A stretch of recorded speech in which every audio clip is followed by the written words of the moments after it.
It's February 3rd, 1964, in New York City, and time is up. An umbrella of civil rights organizations have patiently negotiated and waited and negotiated and waited and waited for the Board of Education to submit a real plan to integrate the city's segregated schools. But the plan that comes forward in the 11th hour is weak. No timetable, no serious commitment to change the status quo. In episode 8, we outline Martin Luther King Jr.'s 6 steps for nonviolent social change. Direct action is step 5. When attempts at negotiation have failed, he says folks need to exercise creative tension, stage peaceful protests, sit-ins, or in this case, boycott. Close to 500,000 students stage a one-day boycott. They call it Freedom Day.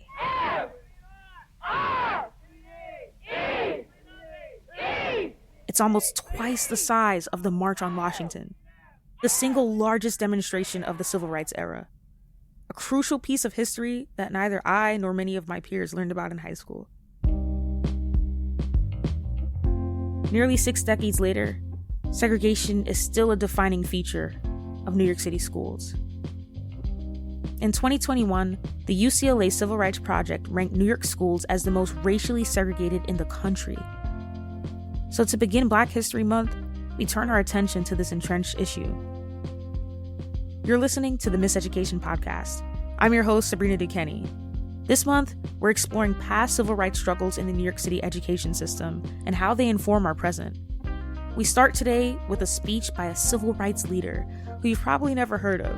His name is Milton Galamison. He was a Presbyterian minister from Brooklyn, active in the Northern Civil Rights Movement, and the lead organizer of the 1964 school boycott for integration. The speech comes almost exactly 1 month after the boycott, March 5th, 1964. He's speaking at the New School in Manhattan as a part of the school's American Race Crisis lecture series. For more than an hour, he outlines the harms of school segregation on children, and he decries the Northern liberals who support integration in the South, but not in their own backyard. We're highlighting selections of his talk. You can check out the show notes for a link to the New School archives and special collections, where you can hear the whole speech. Without further ado, here's Reverend Galamison.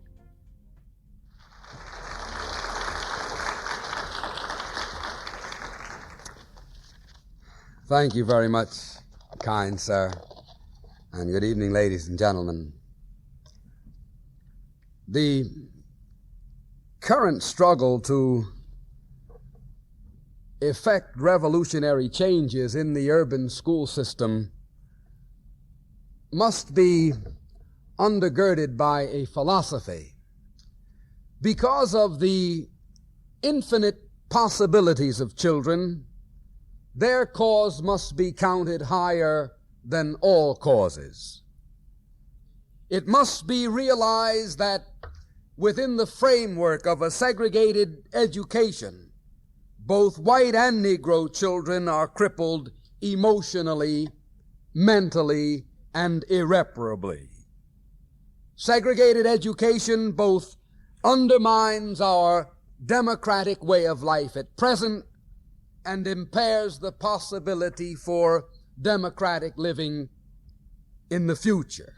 We frown, therefore, on any refusal to make adjustments in the direction of school desegregation. I contend that there are 2 school systems in New York City, not one. One school system is for the whites and for the sprinkling of Negroes who manage by design or grace to matriculate. And the other school system, the second one, is for the ghetto children. And the disparity between the 2 school systems is awful. Unlike the conventional school system, The racial school system functions by a one-word policy that I like to call ifism. They could learn if they were not from the South. They could learn if they had a different set of parents. They could learn if they enjoyed higher income homes, or if they just weren't on public assistance. And what we overlook with this kind of a mentality and this kind of approach is the fact that the school room owes the child an adequate learning experience. The word adequate is relative. It means that the school system owes the child an adequate learning experience whether he comes from a broken home or not. Desegregation is the only wholesome answer to this existing educational farce. And any step short of this is speculating with the destiny of little children and the future of a great nation.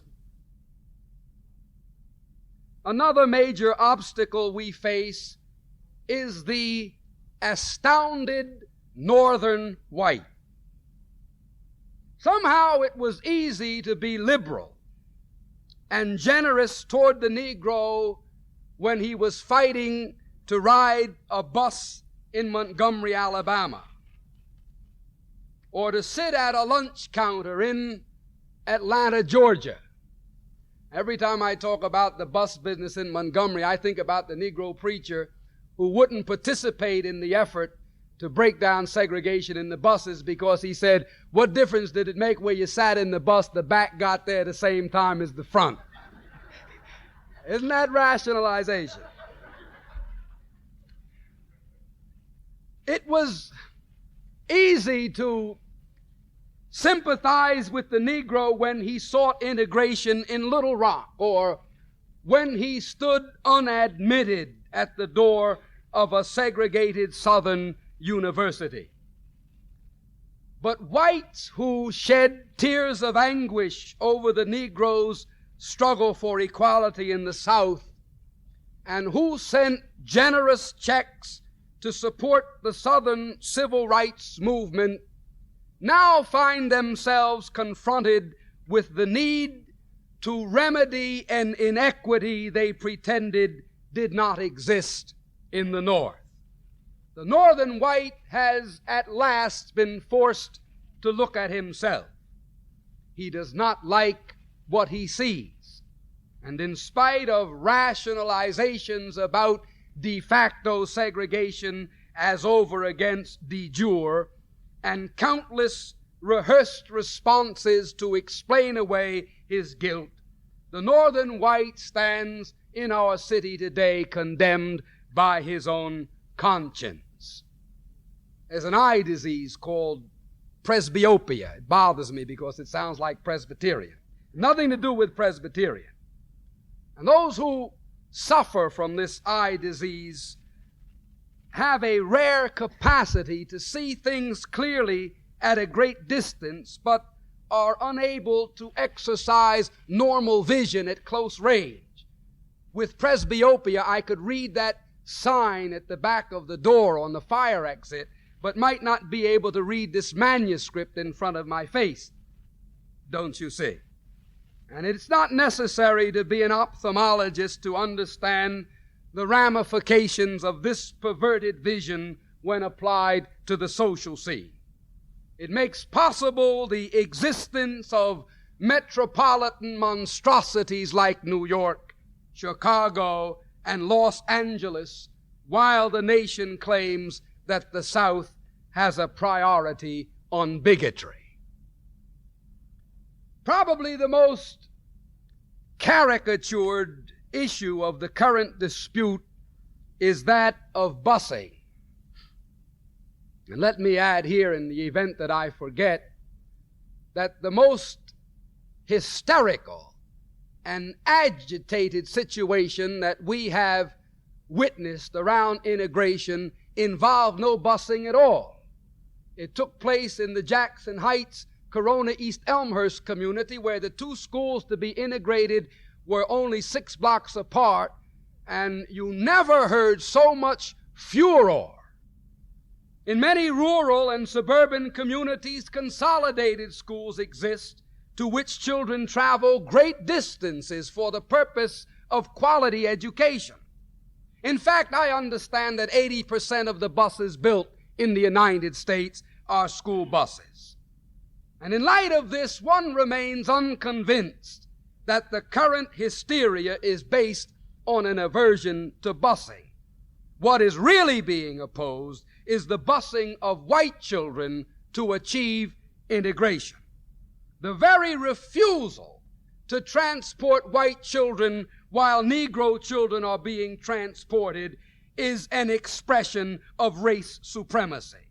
Only a philosophy of master racism could allow white parents to live comfortably with a determination that white children should not in any way be inconvenienced to make equal education a reality for Negroes. At this point, Reverend Galamison begins to highlight the leading rhetoric of the Board of Ed of the time. Rather than address desegregation efforts, he argues that they only serve to further divide and sow discord amongst the supporters of the cause. The Board of Education has contributed extravagantly to the current impasse in the desegregation struggle. The board president, Mr. Donovan, has burlesqued this deepest of issues with snide remarks about putting the city on wheels. He has affirmed to the comfort of every bigot that this is not a board of integration, this is a board of education. And Superintendent Gross has given wings to the forces of reaction with the coining of terms like instant integration. These educational leaders thereby have contributed to the hysteria and division from which we suffer. And they have clearly indicated that their sentiments are with the status quo. For months, the subject of school integration has been subjected to public referendum. Obviously, if the people of the United States were intellectually and morally and spiritually ready for integration, we would not have needed the Supreme Court decision in the first place. Truth and morality cannot be decided by public vote. The board has created the confusion and then used the confusion as a reason for inaction. As affirmed in the Manhasset decision, boards of education must not permit themselves to be distracted from the imperative to integrate schools because of community unreadiness. As with freedom, one learns to live with others through practice. Open enrollment was achieved in 1960 because, and only because, 2,000 parents were prepared to sit out of school and keep their children out on the opening day. The Negro people have no reason to feel that there is any other way to fulfill their legitimate aspirations except through direct social action. Even the February 3rd boycott, participated in by 500,000 children, was labeled a fizzle by the president of the board. And what America needs to understand is that there are Negro people who are prepared to go any distance to break up 300 years of deprivation. Listeners, what Reverend Galamison is saying here, people prepared to go any distance, brings me back to MLK's 6 steps, specifically step 3, personal commitment, wherein King went as far to say, prepare yourself to accept suffering if necessary in your work for justice. All right, back to Reverend Galamison. Let me close with this story about the integration of the school system in West Virginia. The man who tells this story in his book was very interested in the desegregation process because in one school particularly, they had a habit of, that is, the teachers did, of kissing the children when the children went home for lunch and when the children went home again at the end of the day. So he sat outside this particular third grade classroom where there was one little 7-year-old Negro boy. Sure enough, when the lunch bell rang, the door opened and the teacher came out of the door, ushering by the back of the shoulders this little Negro boy, and she propped him outside the door and she said, "You stay here and the other children will come along and join you." And she went and stood beside the desk, and the children began this process of being kissed as they went home. As she got to the third or fourth child, she looked down, and lo and behold, here was the little Negro boy who had wormed his way back onto the line and was standing there to be kissed. And she grabbed him by the shoulders again, and she marched him to the door of the room, and she said, "Now you stay here, and the other children will come to join you." And the process went on and on until she got to the last child in the line, and behold, there he was again, a little colored boy. And she finally capitulated and bent and kissed him, and he went down the hall with the rest of the children singing and swinging his books. Now, I tell this story to say that, this child probably didn't just want to kiss the teacher because she was the teacher. Maybe she wasn't even attractive. But he wanted to kiss her because the other children were kissing her. He wanted to belong. He wanted to do what the other children were doing. And this is normal. Not to want to be separated, not to want to be isolated, but to belong to the mainstream of life. Thank you very much. Following his speech, Reverend Galamison took questions. Here he is responding to a few of them. How is the Negro child affected psychologically by his being the focus of this kind of attention? Might there be any negative emotional results from a feeling that other people are forced to associate with him? Wouldn't you say this possible evil is the lesser one? This is a fabulous question. It is. This fascinates me. And I will tell you why. She's not my friend anymore. She used to be. Who writes me lengthy letters that if we insist on this school integration, that we're going to give the Negro kids an inferiority complex or something. She does. She's very serious. She's a medical doctor.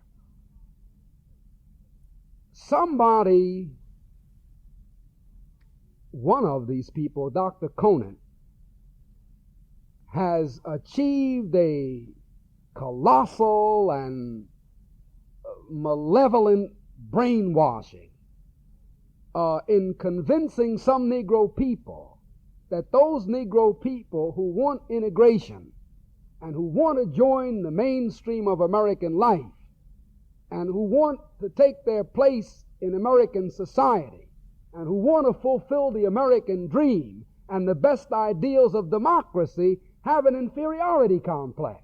This is fantastic. Now, I want to say, I don't know what's going to happen to the Negro child if you desegregate the schools.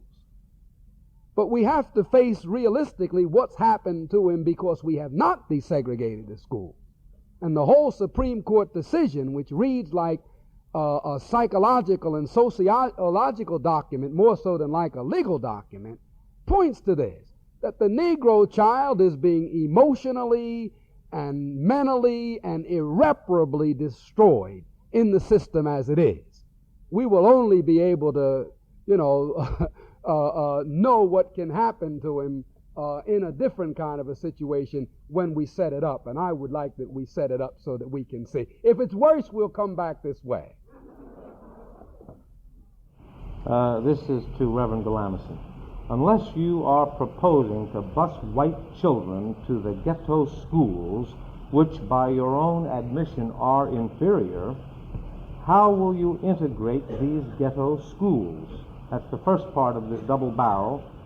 And is it fair to send any child, including white children, into inferior teaching situations of ghetto schools? I'm glad you asked that question. When we say that we don't want to send white children into Negro schools that are inferior, we're saying many things. One is we're saying the schools may be good enough for Negroes, but they're not good enough for white children, which is a terrible thing to say. But one other thing that we're saying is that we don't realize the reason why the schools are inferior. We contend that the schools are inferior because there are no white children in them, and because all of the prejudices, latent and active, and all the cultural prejudices that are brought to bear on the Negro in housing, in employment, and in other areas of American life, social areas, are brought to bear on the Negro in the public school. Now, we deny this, but we shouldn't deny it. We ought to face it. Every time I speak at a public school, a few teachers get me afterward, and they tell me, white teachers, they're not prejudiced. Well, now, I think it's almost impossible to grow up in this country and be white and not be prejudiced. Some of us are prejudiced against ourselves. I read the newspapers. If I were a Negro, I'd be afraid to come out of the house. This is true. This is something that we have to face.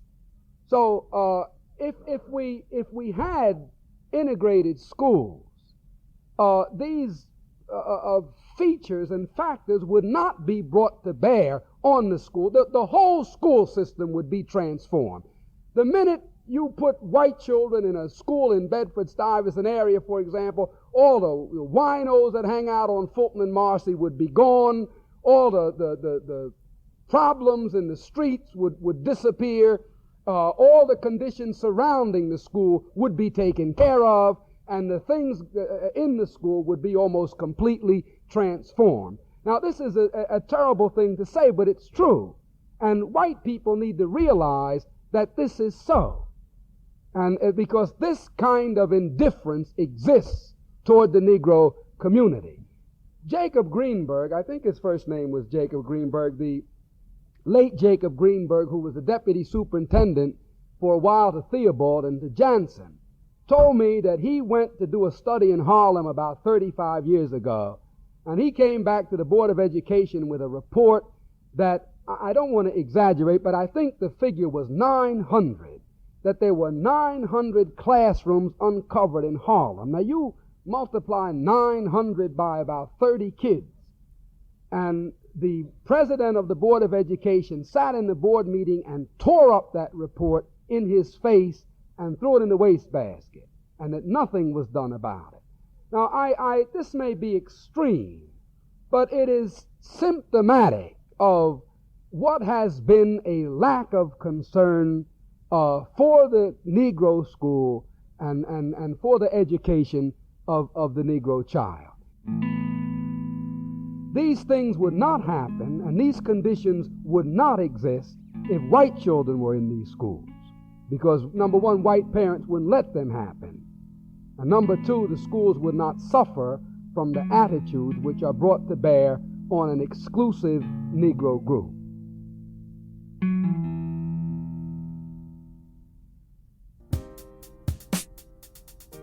Reverend Galamison leaves us today on a powerful and unwavering note. Segregation is not an issue that we can afford to sweep under the rug. Not then, not now. Inequity in our New York City schools is a consequence of separate and unequal access to opportunity. If you've been following us for a while, you'll know that our mission is to empower students to use their voices to highlight the inequities in the New York City public school system. As we continue the fight for integration, we're reminded of the great leaders that came before us and their tireless efforts to realize a future challenged at every step. The road to the promised land just over the horizon is one we are still walking. Here at the Bell, we are encouraged by the passionate youth we work with every day. We know that they are determined to express the change they wish to see, and we thank you for lending your will and spirit to this collective effort. To hear Reverend Galamison's full speech, see our show notes. Miseducation is a production of the Bell. You can learn more about us at bellvoices.org, and if you're not doing so already, follow us at Miseducation Pod on social media. The Bell is currently working with partners across the city to address the youth journalism gap. Please reach out if you'd like to get involved. You can DM us or email info@bellvoices.org. Our work is made possible in part by the Summerfield Foundation, the Pinkerton Foundation, and FJC. Today's episode was reported and produced by Albie Levine and I, with help from Taylor McGraw. Music from Blue Dot Sessions and Lens Lewis. I'm your host, Sabrina DeKenney. See you all next week.